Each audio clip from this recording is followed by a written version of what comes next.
Labas rytas. Prognozijos buvo labai liūdnos šiandienos dienos, daug lietaus ir blogo oro, bet rytas atrodo puikus. Netikėtai pasikeitė visi planai, nes sužinojau daugiau informacijos apie vėją. Tai erzina, nes tobulas oras atrodo, keli debesėliai, saulytė šviečia, puikus orelis, bet vėjo kryptis labai nepalanki ir labai stiprus vėjas, bet čia nesijaučia, nes vėjas ateina iš už to kalno ir mes esam kaip ir užuovėjoj ir iš tenais pučia. Ir labai pavojinga yra iš tikrųjų leisti, nes mes leidžiamės tenais tame gale, šokinėjam ir tas vėjas ateidamas leidžiasi čia, banguoja ir jis netolygus ir dar be galo stiprus jisai yra. Tai pati blogiausia kryptis, kokia tai gali būti šiaurės rytų kryptis šito vietoje vėjo ir pati blogiausia mums šuoliams. Nes dar vakarė turėtų ir lietaus ateiti, tai tokia dienelė, bet reikia gerbti gamtą ir tiesiog supras, kad taip jau yra kalnuose. Šiandien dienelė bus kitokia. Važiuojam į ją. Nors čia gamta tikrai labai graži, bet laukinių gyvūnų daug nesutikau. Bet tokių šliužų tiktais, ožkų, na ir dar teko matyti vandenyje medūzų, delfinų, bet užfiksuoti dėja dar nėra pavykę. Nu kaip galim nesigražėti šitais mėlekais, ką?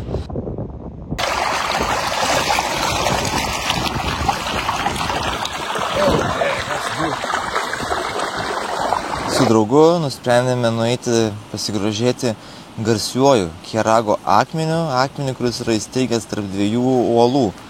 Bet tenais nueit reikia tokiais šiek tiek sketchy takeliais. Visi turistai praeina, bet šiek tiek baisoka. Ir jau galit pamatyti tą patį akmenėlį, bei ten toliau esančius base jumperius, šokinėjančius arba besiruošiančius šuoliams. Pizdakai baisu. Be Rygo... Wow. Be sistemos čia būti nėra labai drąsu.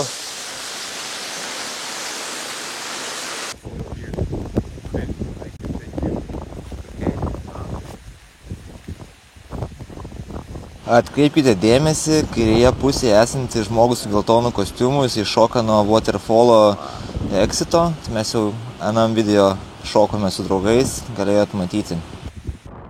Ko, bet vaivorykščių netrūksta, ne vieną jau mačiau, nes daug lyja, saulė lenda, o tas lietus kebros negazdina, vis tiek lipa į tą kalną.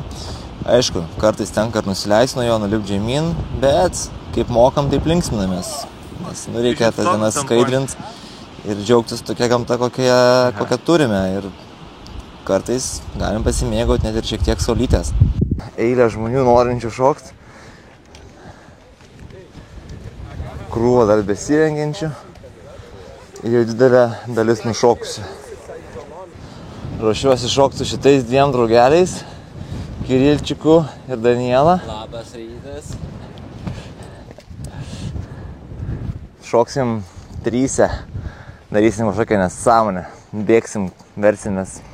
Bus gerai. Užsidėjus parašiutą, paskutinis štrichas yra užsisekti kostiumą. Ir kiekvieną koją taip atskirai turi užsekti. Ant kalnų laukiam savo eilės, praleidžiam draugus, keturiese nuvarę, kitas draugelis apačioje skleidžia parašiutą. Ir jau yra tokia kaip ir tradicija tarp parašiutininkų, ne tik base jumperių, bet ir skydive. Prieš šuolį palinkėti vienas kitam sėkmės, duoti žaibą, duoti 5 ir jau tada būni pasiruošęs savo šuoliukui.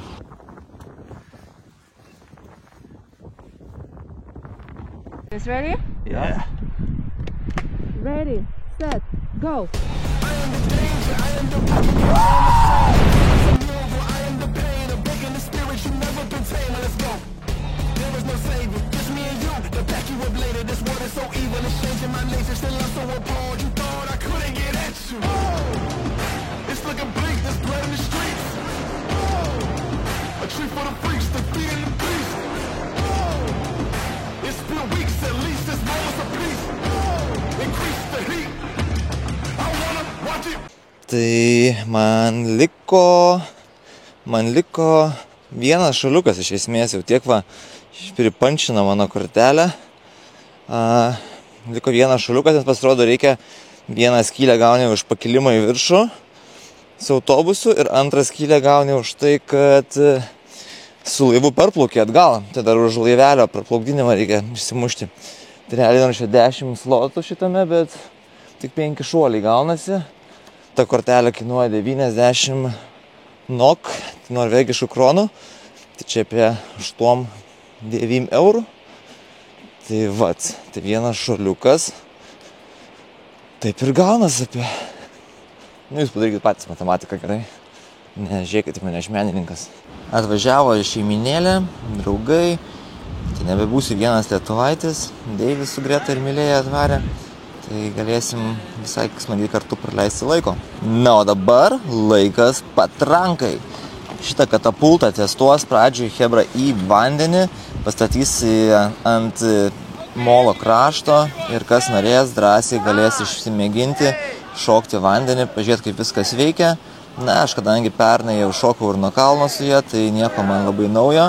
Tai aš tik pasigrožėsiu, kaip į tą šaltą fjordą šokinės vyrukai ir mėgausis drungnų vėsokų vandenėlių.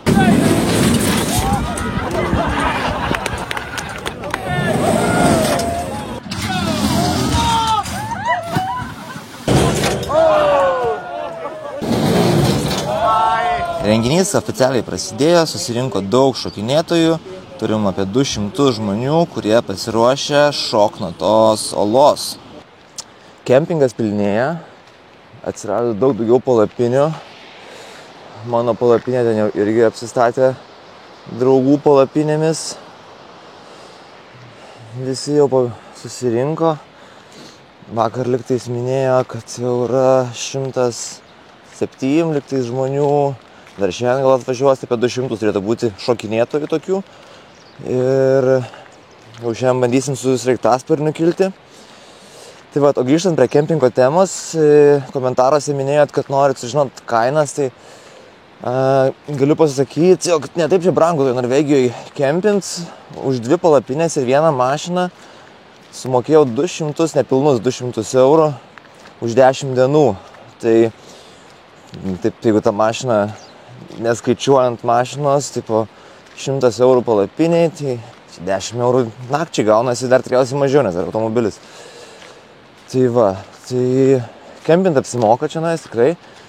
O draugelis minėjo, kad gyvena tokiam namukį, va tokiam va, ir už 11 naktų sumokėjo 1200 eurų. Nenormalią kainelę. Tai kaip kur? Kai kur pigiau, kai kur brangiau. Atskrenda mažučiai.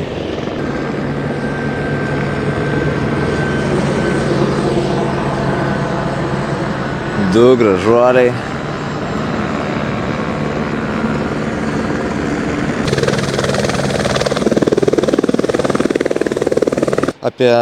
Apie sraigtasparnio kainas. Tai perkam va tokius va lipdukus, mažiukus, po 4 ar kiek nori, jie refundable.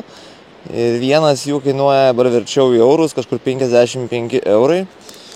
Ir būtent tiek kainuoja, kad sraigtasparnis iš čia mus nuskraidintų vat ant tos keteros. Tai vat, nei daug, nei mažai, 5 eurai už taksą sraigtasparniu. Pasipildom kuro, kas keletą pakilimų tas yra daroma, iš tokių cisternų, nes čia tokios kaip ir degalinės nėra, su pompa specialiai pripila kuriuko ir galim pradėti kilt. Ir pradžioj kyla komanda, kuri atsakinga už tą katapultą ir šiaip žmonių visų saugumą ir visą išleidimą į laipinimą į sraigtasparnius. Ir po to jau po biškutuką bus keliama ir nešama į kalną mūsų patranką, katapultą, ją specialiom virvėm čia pritvirtina, pririša ir tokią vat operaciją vykdo sraigtasparnis, užkels ant olos krašto, pastatys ten, kur reikia. Deja, neturiu medžiagos būtent kaip ją nuleidžia ant to kalno, bet galite įsivaizduoti, manau. Tai kaip veikia čia visa sistema su tais sraigtasparniais? Tai ateini šitą palapinėlę, užsiregistruoji, stoji į eilę. Čia va eilė, dabar truputį sustojo sraigtasparnių kilimai, nes pilam kurą ir šioks toks rūkelis ant eksito, tai nelabai gali sraigtasparniai leistis. Tai va, ir iš tos eilės kviečia visus ir lipam į sraigtasparnius ir tada kylam jau.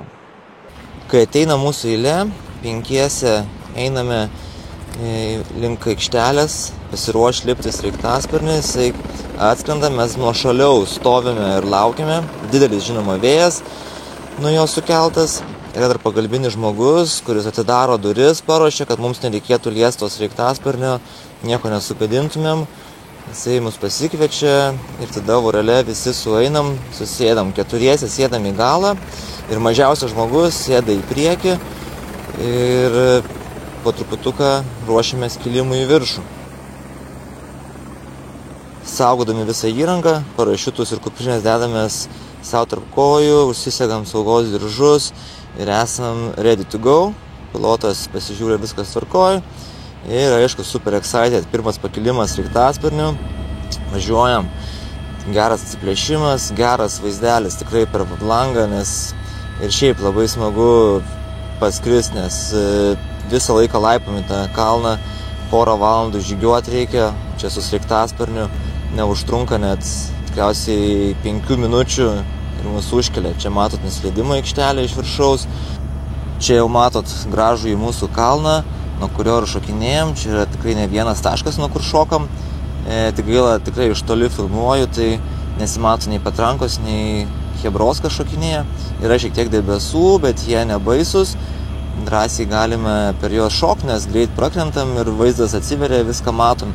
Tik pat problema būna, jeigu tie debesis būna ant kalno ir tada jau pilotui labai sunku nusileisti, arba netgi buvo ir atšauktų po to pakilimų, nes nematė nusileidimo aikštelės ir nebegalėjo nusileisti, netgi grįžo kelis kartus sraigtasparnis. Čia šiek tiek matosi dešiniai pusėje tą katapultą mūsų, galėjot pamatyti. Kaip apačioj, taip ir viršuj nusileidimo aikštelėje yra žmogus, kuris padeda mums išlipti iš sraigtasparnio, nes kažkaip organizatoriai nenori, kad mes patys žaistumėm su tom durim, kad nieko nesugadint, vis tiek įranga brangi, daug kainuoja, tai labai viską saugom, prižiūrim ir ta pagalba visai gerai, nes kiekvienam išaiškint, kaip ką daryti, būtų sudėtinga ir kiekvieną kartą turim sutūpti šalia sraigtasparnio, kad jis galėtų drąsiai ir ramiai savo pakilt ir mes jam netrukdytumėm. Ir tada jisai skrenda atgal, ima kitus žmonės, rotuoja, taip sukasi ir važiuojam. Nu ką, užkėlė sraigtasparnis mus čia ir jau ruošimės šuoliukui. Šoksime tryse su šitais dviem gražuoliais, laimingais žmonėmis. Čia žmonių nemažai, gal reikės palaukti. Patranka jau irgi paruošta. Iššausiu ir aš vieną šuoliuką, ar net ne vieną tikriausiai. Have a good one? Enjoy, guys. Filming? Guys ready? Yeah, let's go. Ready, set, go.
Sraigtasparniai šiuo metu yra sustabdyti, weather holdus vadinamas, dėl to, kad ant kalno yra rūkas, nelabai gali sraigtasparniai nusileisti, nors mes šokinėti kaip ir galim, bet sraigtasparnis negali leistis ir dėl to viskas sustabdyta.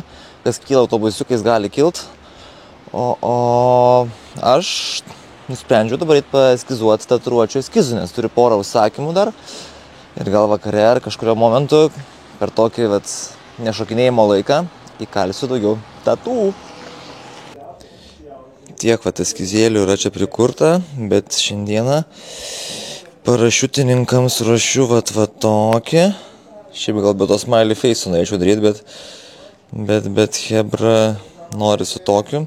O kitam draugeliui ruošiu irgi labai prikolną eskiziuką, SpongeBobą, nes jis 2 kartus nusileido į vandenį, tai kaip ir priklausytų jam toksai. Tai tatuiruosiu 2 kitus parašiutininkus, kolegas, jam darysiu vienodas tatuiruotės ir įsirengiau vietą čia tokioj palėpiai ir visai manau čia bus patogu ir gerai.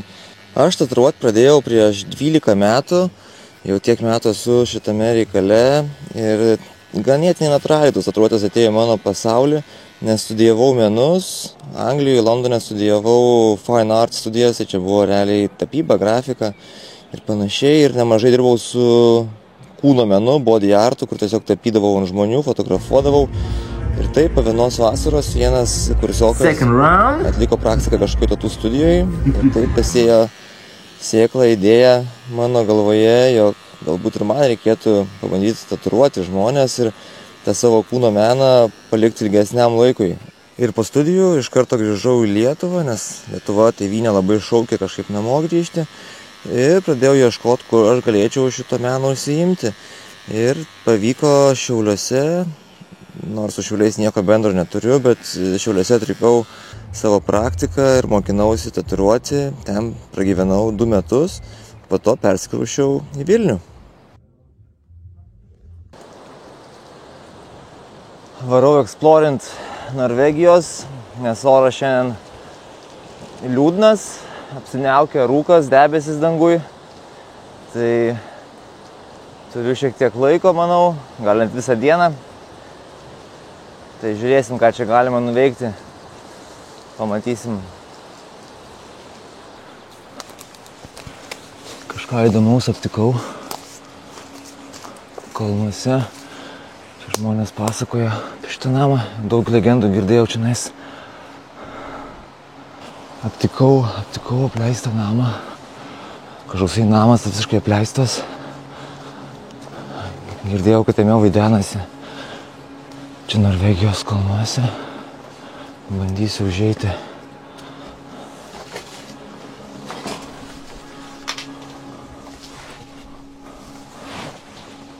Eiktų savo.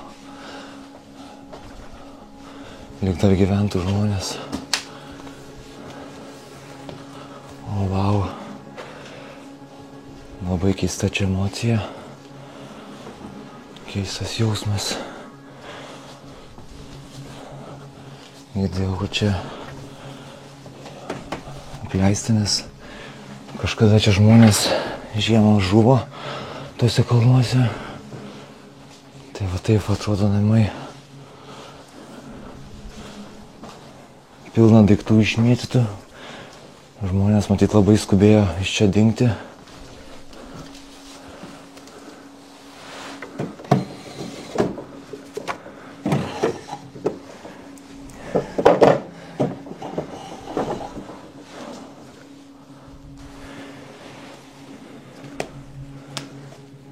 Vaiduokliškas namas tikrai.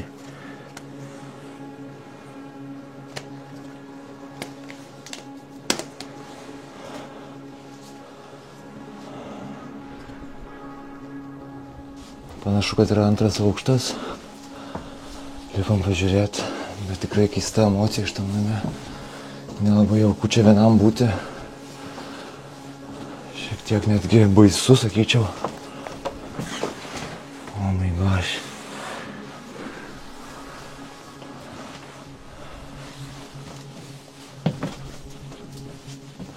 Kažkieno darbo stalas.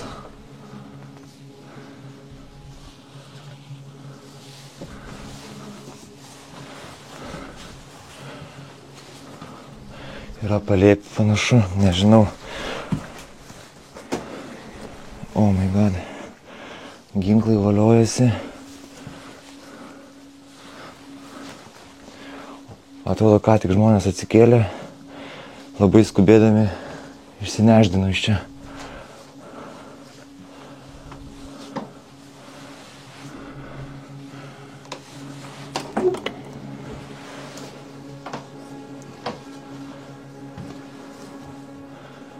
Lovytės, labai daug skudurų, daiktų, telefonų, gražus pečius.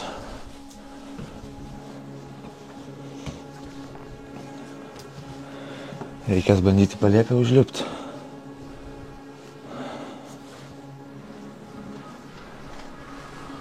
Laiptai palėpę, kopėčios tiksliau. Oh my gosh.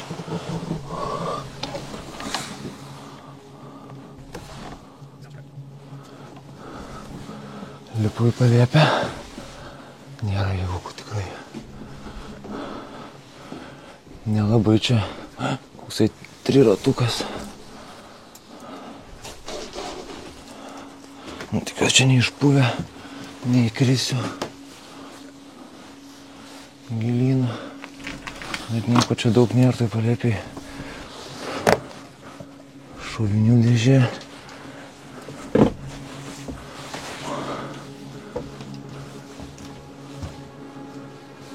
Nelabai aukštos lubos. Einu eksplorint žemyn.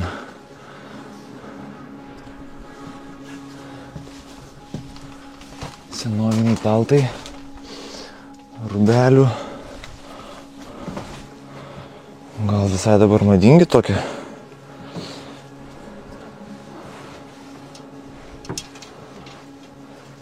Močiutės rūbai sukabinti.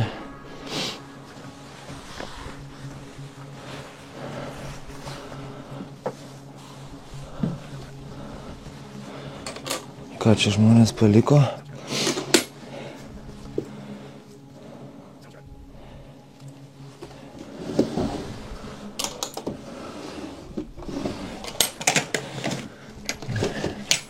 Daug skudurų visokiausių.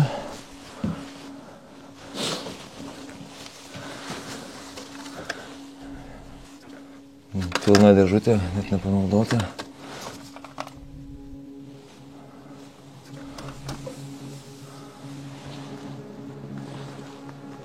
Nelabai čia jauku būt vienam. Prašau.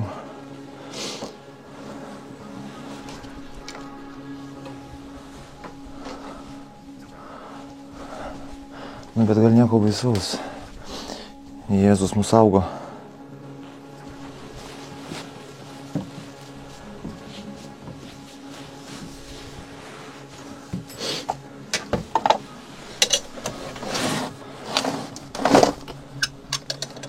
Ko tik nori. Šlamšto netrūksta.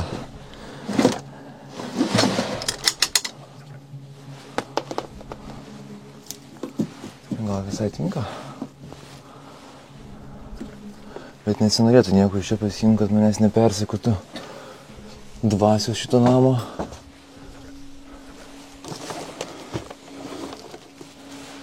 Paliksiu viską, kaip radau. Lokacijos net neklauskit, neišduosiu, kur čia yra. Tegul tas namas toks ir išlieka, koks yra. Wow, spūky. Bandom iš čia išeiti.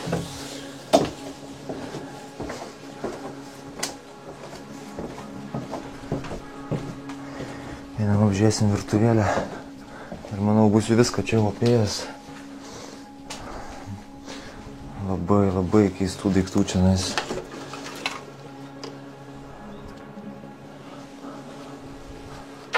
Orkaitė. Pilnas servizas.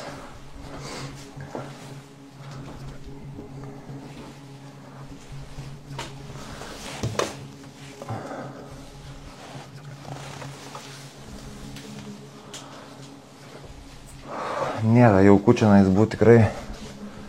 Atrodo, kad čia kažkas dar be manęs būtų. Vinilo aparatas.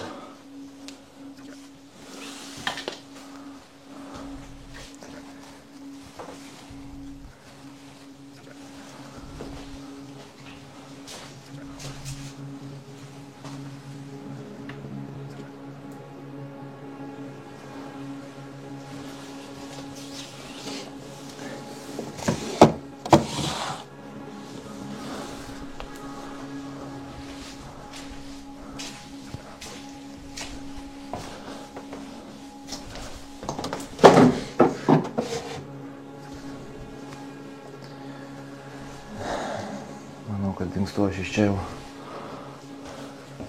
Laiminu šitą namą, palieku šitą namą ir tegul tęsilis ramybėje visi, kas tos ramybės šiandien randa. Nešu kudašių.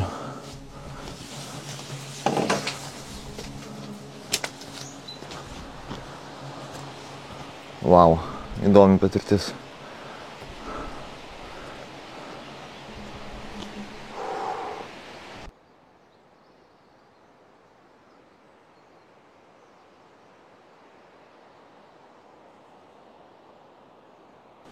Šiandien tiek veiksmo. Ačiū, kad žiūrėjote. Nepatingėkite palaikinti šito video. Jeigu dar nesekat mano kanalą, tai pasubscribinkit. Man tai padės augti. Taip pat komentaruose drąsiai rašykite, kas ne taip arba kas patiko. Atkreipsiu dėmesį. Manau, kad rytoj nusimato geras oras. Bent jau antrojo dienos pusėje geras oras. Ir jeigu taip, tai bus šėrykla iš patrankos. Fear is a move, I am the pain, I'm breaking the spirit you never been tamed. Let's go.